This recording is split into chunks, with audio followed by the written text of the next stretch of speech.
Hey guys, this is Kirop speaking, and today we are back in automation with the Lite campaign V3 and our playthrough of Merano Supercars. Oh yes, and this will be the final episode, or so I promised. So let's see if we can get through it. Also, today was the day where I released the Ultegra.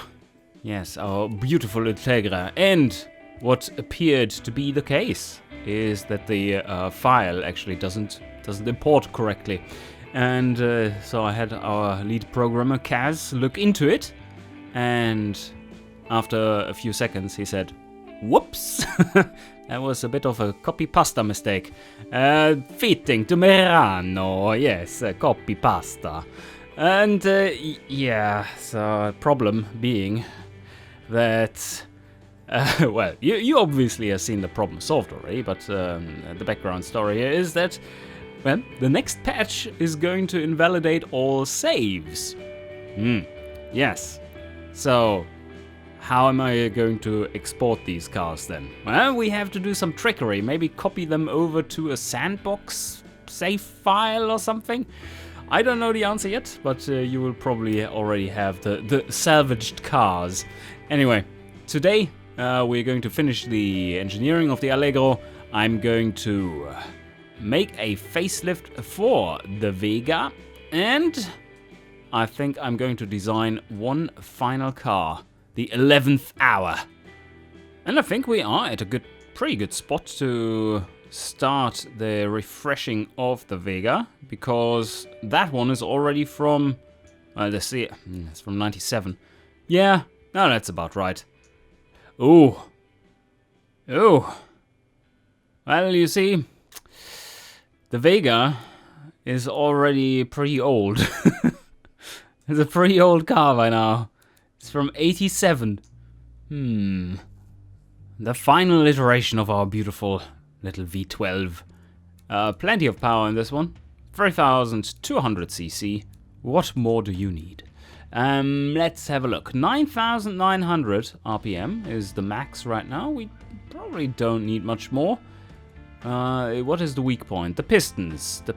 We could go for lightweight forged. That would up it to 11,000.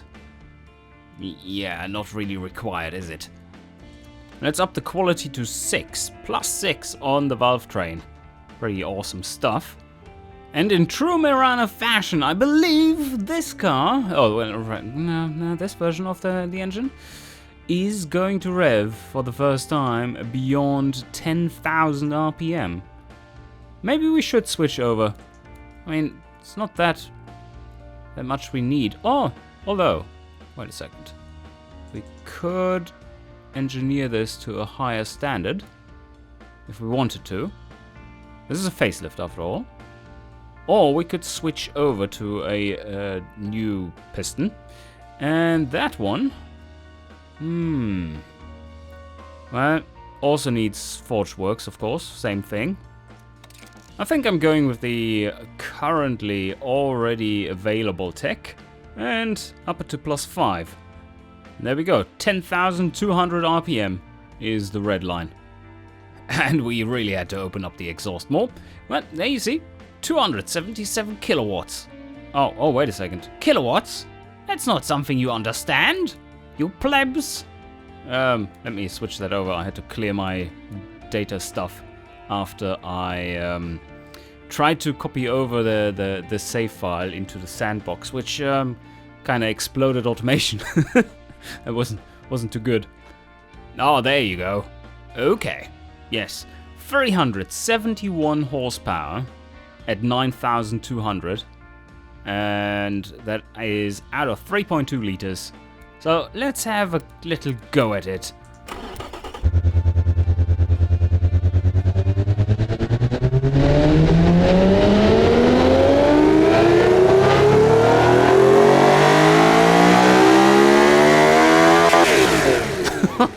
Yes! Oh, what a fantastic engine. And the same thing goes for the smaller brother, 288 horsepower. Oh, wait a second. Exhaust check. Yep, we need to open it up. 297 horsepower out of 2.5 liters NA. Oh, running on 91. Yeah, that is also an important factor. Running on 91. What would it produce when running on proper fuel? Let's have a look. 308 horsepower. Yep. So many production units to make this one. Yeah, we really need to up the slider a little for the automations. Otherwise, there won't be many produced. 10,200 RPM even for the luxury version of this engine. Bit of a weird torque curve. Its head can still rev forever, basically. I think it is time to give all of our Vega cars now a... oh, wait a second. The small one, probably not. The fully clad undertray. Do we need to be faster? We are currently sitting at only 260 kilometers now, but it is a light sports car. Its top speed isn't relevant, really. Oh, electronic stability control. My god, that engineering time. Well, on the other hand, you can see here that it's only adding 12 months worth of engineering time effectively because of the Vector Edition things. Do we want that? Yeah, I mean, we do have some time. Why not?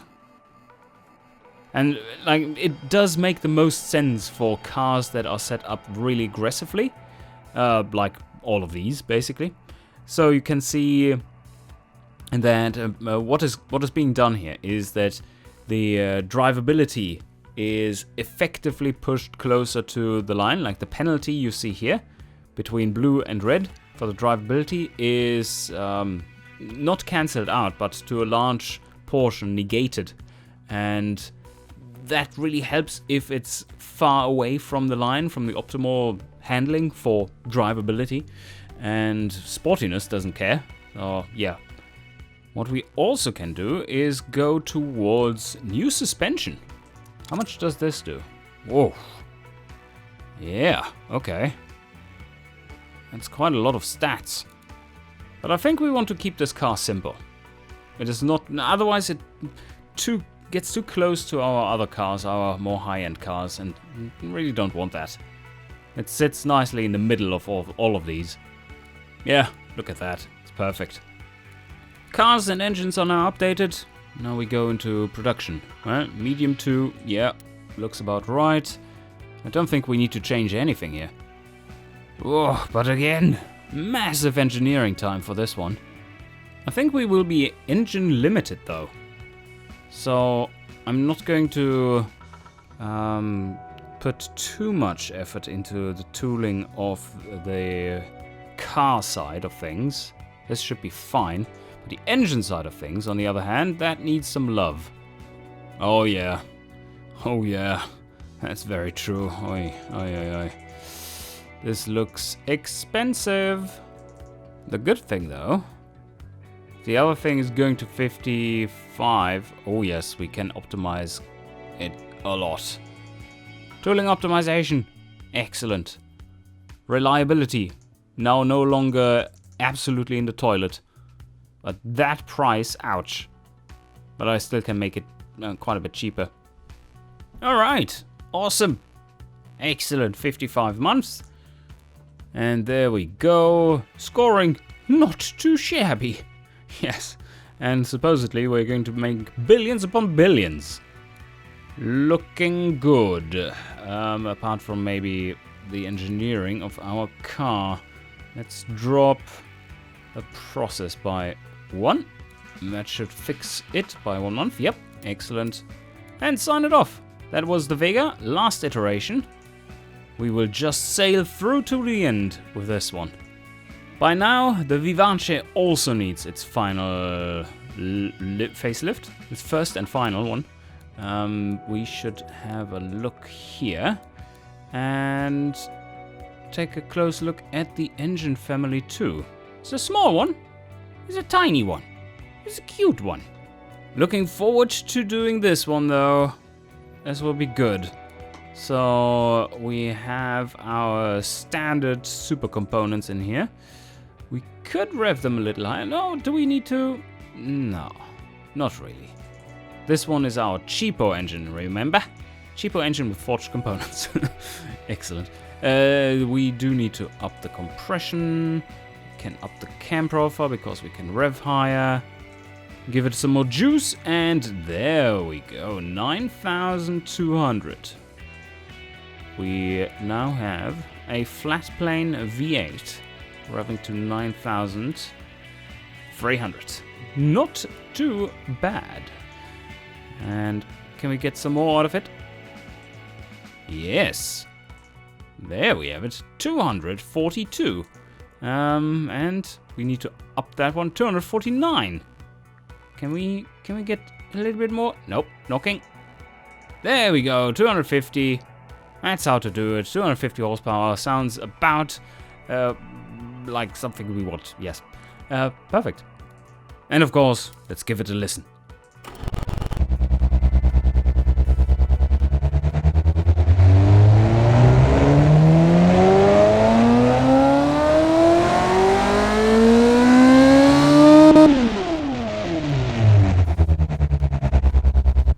Mean little machine. And here we gotta remember, stay nice and cheap. 5 seconds from 0 to 100. With a better diff, we would get there in 4.9, yeah.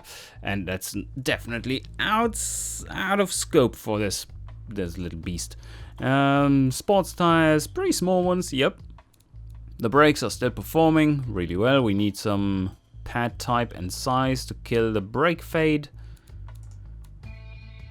Oh, okay. That turned over a bit. That's something I would have to fight. Cheapo interior and entertainment. And we're going to lower this one a bit. Yeah, that helps. Helps the stats. But we're still just gliding away there at the limit. That is terrible. Can we turn this thing around? Ah, there we go. Yeah, that's a lot better. Beautiful. Scoring in all the right cheapo categories. And its convertible brother does the same. Very nice. All done here. And I'm going to up the production volume on this one. Medium 3. Oh wow, okay. that will be really quick. Medium 3 and better tooling. Yeah, that's something we couldn't do last time. So let's up that. It should help in general. Wow, this is so quick to produce. And now the engine. Need to do the same thing here. I hope we can produce the V8 quick enough. Oh, look at that. Percentage is sliding. But I think that is because the automation level is way too low for it. And if we up this and up the automation level, or the tooling optimization level rather, in engineering, then we should, oh yes, that is the issue. And we should be fine. Like properly tooled through. We are mass producing this little beast of an engine. 2 years? Is this about right? Let's recheck the factory, by the way. I clicked out of it already. The factory should now be at roughly 100% efficiency. Now that the tooling has been optimized. Yep, there we go, 100%. So what I previously saw here while setting the automation slider was that the more I upped the automation, the worse the production numbers actually became. And that is because it was so terribly optimized for being mass produced that it actually made it worse, not better. And now we produce 9,600 of these. And previously it was 3,000, 4,000. So more or less double the output. And the forecaster is telling us good things. Yes, very, very cheap to produce. Wow, what a car, really. Who wouldn't want to buy that? Production costs under 7,000 for the Lite Sport version. With 200, what was it, 250 horse? Oh, more. Wasn't it more? Let's recheck. It was... Come on, give me the stats. I'm forgetting about this thing. Take a look here. You can just, of course, expand, and here you have the data. Yes, 250 horse at 8.6, revving over 9,000. Yes, the memes. 24-24, spot on, and sign it off. And those facelifts should carry us to the end of the game. So now the only thing that's remaining is making one final design effort. Okay, but what the fuck is this economy? Holy shit. Zero line is there. We've barely been growing anything, and now we're in a massive recession. Yeah, you can see our profits drop off a cliff. And it just continues. Holy shit. What is this? Well, I know what it is. It's the opposite of Groundhog's Day. Every day is so different when you wake up, every time you load a game. But now it's crushing it, rising super fast now. And we are going into production. So the Vivace is back online and has brought with it a lot of profits. At some point we need to kick in the production of the Freshetta again as well. And so already down to just 3 more years of inventory. Well, now things are starting to look a lot better again with this rise. Now we're growing. Alright, now growing at 5%. And that was a quick rise out of the dumpster. So we are now almost where the Vega is. Well, almost 1.5 years left. Almost where the Allegro is coming out. After a long wait. Alright. That one might sell pretty well too. The Vivace is selling like crazy. Over 10,000 cars every month. And I'm just checking out what cars have come out. We already have unlocked the 2010 cars right now. Looking pretty solid. This one could potentially fit a decent sized engine. No, that one doesn't fit anything reasonable in the rear or in the mid configurations. And probably quite a massive engine in the front. Although I do want to have a body that is mid-rear. I guess we have to wait another year or two. Maybe there are some more bodies coming out. I actually do not know.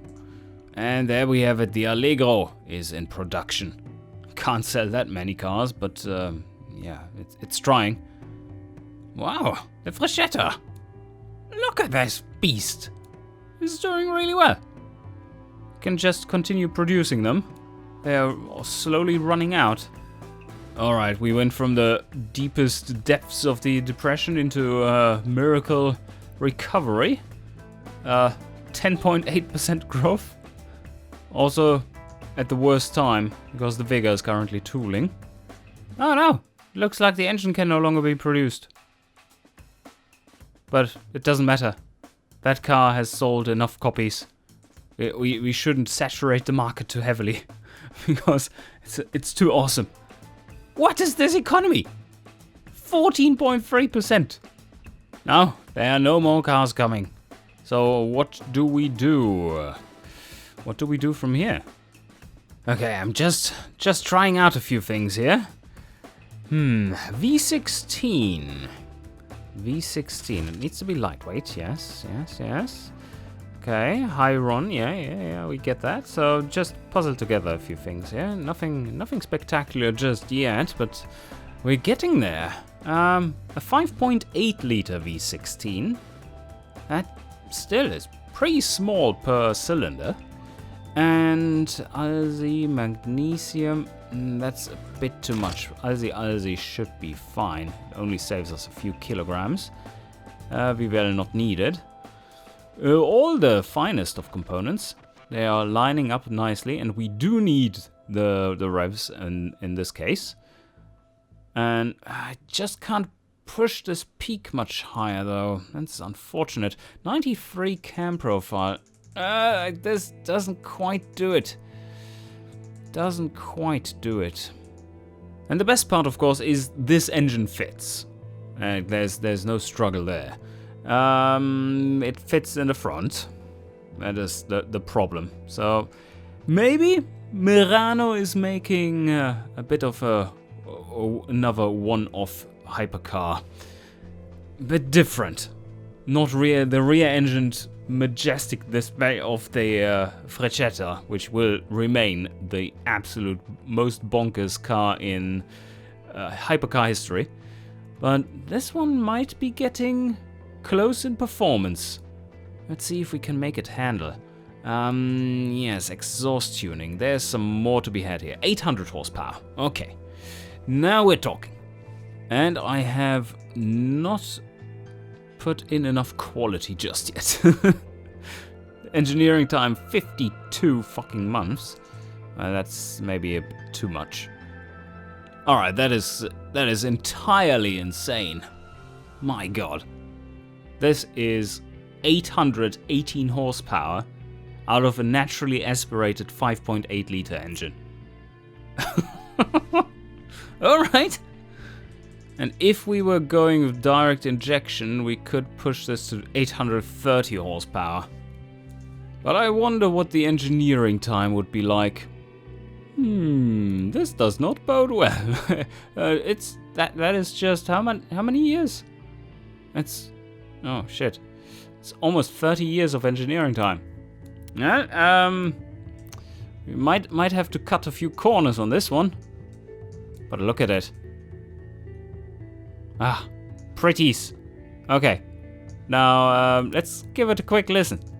I mean, 830 horsepower out of 5.8 liters. Here we go.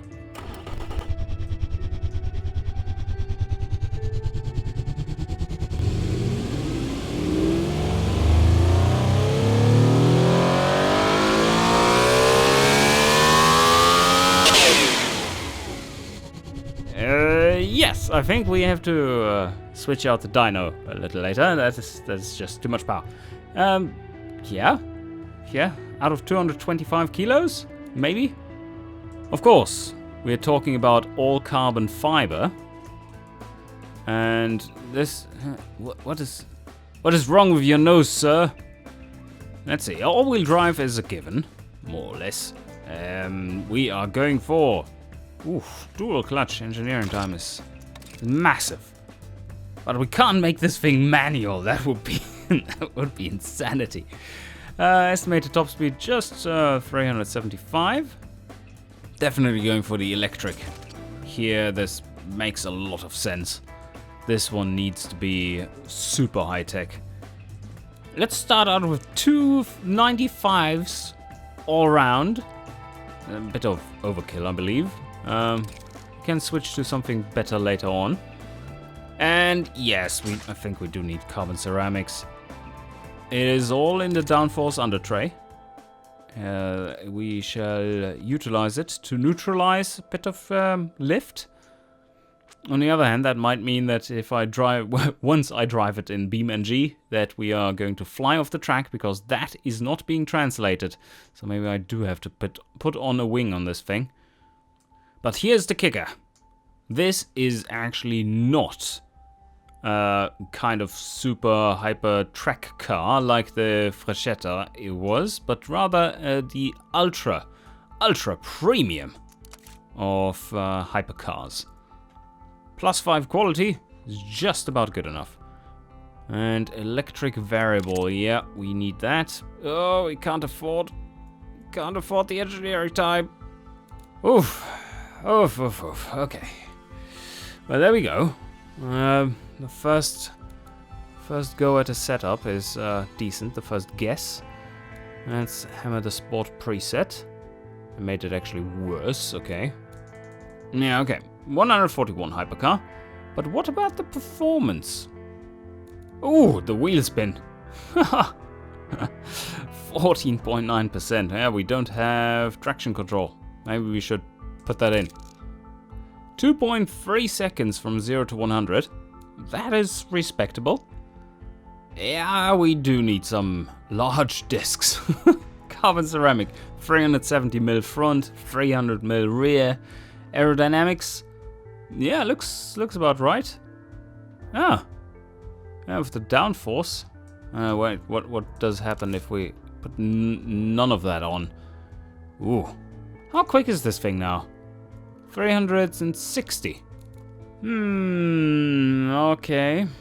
Okay, this is an expensive little car. GT Premium. Yeah, not performing too well in there. It is a hypercar. And let's put it on the test track and see what it does, if it can compete with the Frechetta, which I have my doubts, but we shall see. We shall see. Come on, calculate. And there we go. Whoa! Fuck! It will be able to compete. The gear changes alone will make quite a bit of difference. And look at this. Look at this. It just goes. Ooh, 156.67. It's not really faster than a Frechetta. That can't be. Okay, now we have a wing and a lap. Let's see if we can now beat the Frechetta. Because this is making me crazy. How's the Frechetta that good? That's some excellent high-speed handling we see here. Yeah, a wee bit of downforce. And the real bad thing is, of course, lift at high speeds, which we're not getting. But that's good. And also, now we can activate the super wing. And that gives us nothing. But for this setting of the rear wing, that doesn't really help. But now, okay, high-speed cornering is now up by a fair bit. 2.2 seconds from 0 to 100 and 1 second from 80 to 120. A 156. 156. Okay. Well, guys, I don't know. I don't know what you think, but this is, well, it's pretty cool. It's nowhere near as impressive as this baby. Let's open it up again and see what happens if we do a little facelift. If we make a clone, yes, and we will make... this one was revised, yes. I'm almost tempted to just say, like, no, Merano has outdone itself with this one. Just can't get any better. Okay, what if we update this one with a dual clutch gearbox? Don't need anything extra here. Look at this tiny tires! It doesn't even need much to break these crazy records. And whoa, yeah, okay, that's a lot of downforce here. Electric variable instead of hydraulic variable. Less power steer up top. This little thing. Okay, the performance, high-speed performance here isn't quite as good. I couldn't quite turn this around at high speed for this one. Did we do that for the last one? I believe we did. Anyway, let's have a go at the test track and see if these updates help it or not. Probably not. This original is just so good. Holy shit. 156. And that could easily be fine-tuned to a maybe 155.5-ish, so it's faster. It is faster. Yeah, there's just no beating this. Merano, you have absolutely killed it with this one. I mean, yes, it is lighter. It doesn't have luxury infotainment and handmade, but also it doesn't have 830 horsepower. So now, after seeing this massive defeat right in front of them, that we have the crown still with the Frechetta, that is 14 years after the fact, no one can beat it. Not even ourselves, with a massive, in air quotes, V16, massive in power. It's beautiful, but it is time to retire. Let's run the course of this campaign. We're not going to design another car, but we shall see how we fared overall. Oh, let me get rid of these models and stuff, facelifts.